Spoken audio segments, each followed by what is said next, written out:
Kwa mfano, ukiangalia hili zao la mbaazi, kabla hatujaingia kwenye mifumo hii ambayo ni ya ukusanyaji kwa kupitia stakabadhi ghalani na mauzo ya ukusanyaji kupitia ushirika, mauzo ya stakabadhi ghalani kwa kupitia mifumo ya soko la bidhaa Tanzania TMX, tulikuwa tumeona bei ya mbaazi imeshuka mpaka shilingi 200 mpaka 500.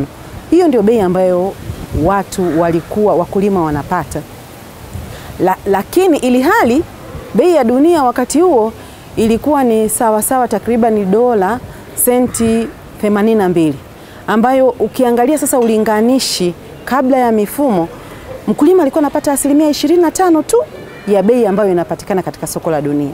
Lakini tulipoanza kuingia kwenye hii mifumo, na kwa ule mwaka wa kwanza ambako hatukuingiza mikoa yote, lakini ukiangalia mwaka huu ambapo mikoa yote imeshaingia, mkulima bei anayopata, pamoja na kwamba soko la dunia limeshuka bei, lakini mkulima anaendelea kupata takriban asilimia 70 ya bei inayopatikana kwenye soko la dunia.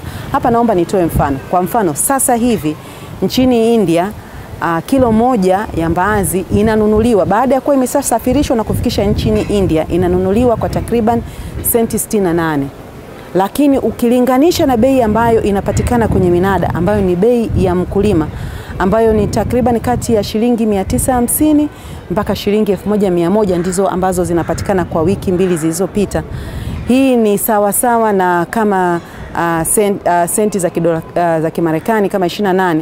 Ukiweka mlinganisho ni kwamba mkulima anapata asilimia 66 ya bei ile ambayo iko nchini India.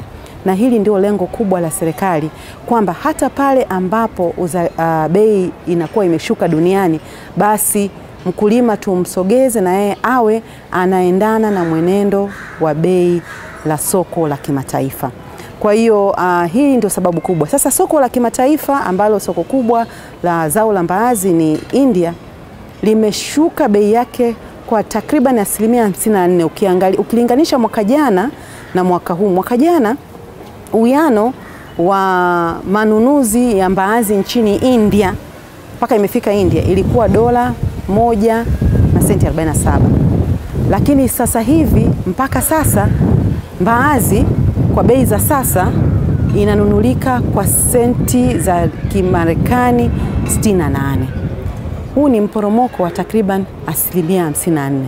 Na ndio maana hata hapa nchini tunaona pia bei imeshuka kwa uwiano ambao tulikuwa tumeona mwaka jana wa 1750, na sasa imefika kwenye hiyo kati ya 950 mpaka 1100.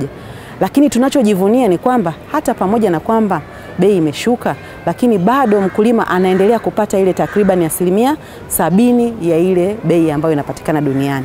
Sasa hii bei imeshuka kwa sababu gani? Kwa sababu uzalishaji wa mbaazi duniani kutoka kwa nchi mbalimbali ikiwemo Tanzania umezidi mahitaji ya soko la India, kwa sababu soko la India ndio soko kubwa. Soko la India mahitaji yake kwa mwaka ni takriban tani milioni 4.5, lakini uzalishaji, maoteo ya uzalishaji, maana nchi nyingine bado hazijavuna ila zina maoteo. Ukiangalia sisi Tanzania tumeanza kuvuna, lakini nchi nyingine bado hazijavuna. Maoteo ya uzalishaji ni takriban tunaweza tukafika hata tani milioni 5. Sasa kwa mfumo wa masoko, ikishaona kwamba uzalishaji umezidi mahitaji, basi bei inashuka, na hiyo ndio ambayo imesababisha bei kushuka.